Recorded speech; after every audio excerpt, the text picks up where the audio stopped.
Welcome back. It's Wednesday, the Bible Reading Project, hoping to inspire you to read your Bible every single day. Mark chapter 16, we're concluding it. We've had 16 weeks together, and I hope you have been blessed as we wrap up the Gospel of Mark, reading it together. I want to challenge you with this as well.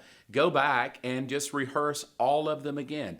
They're on our Bible Reading Project Instagram, as well as our YouTube page from our church at mybelieverschurch.com. What a great way to just do Bible studies, maybe even lead a small group in your home, help other people be inspired to read the Bible every day with no excuse.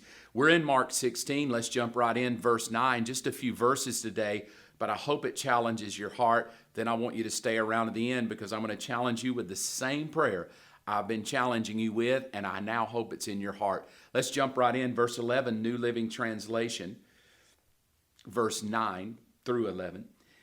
After Jesus rose from the dead early on Sunday morning, the first person who saw him was Mary Magdalene, the woman from whom he had cast out 7 demons.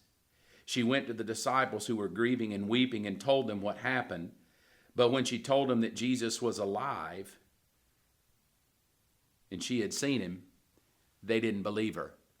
I want to ask you, are you bold enough to share your faith with people that are hurting, for people that are grieving?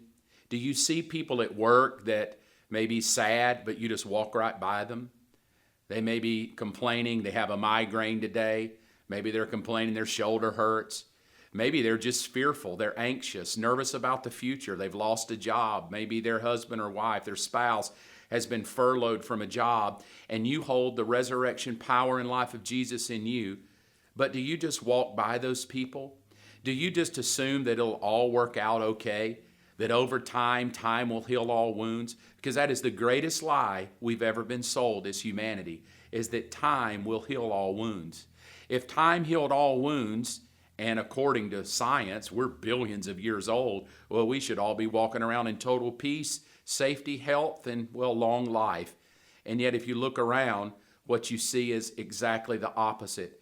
People ravaged with disease, ravaged with fears and anxieties, hopelessness and despair.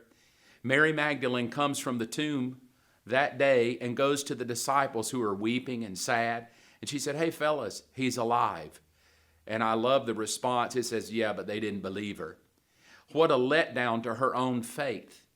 What a letdown that the very passionate thing she wanted to share, she shared, but they rejected her anyway.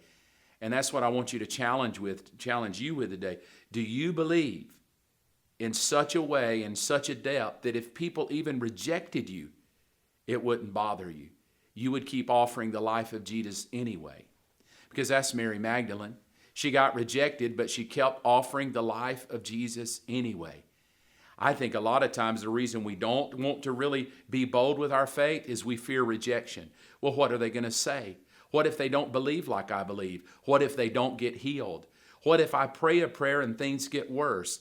And because of all of those emotional issues, we shut up the resurrection power of Jesus from flowing through us.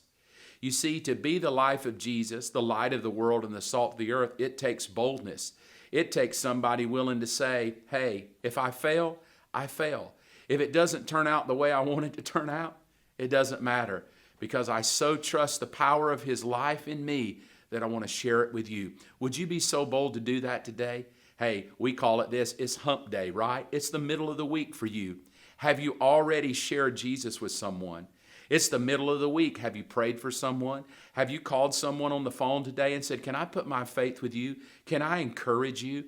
Can I share with you the life that Jesus has brought me? That's what this gospel is all about. It's not just a personal faith given to you. It's given to you so that your faith in him can go to somebody else.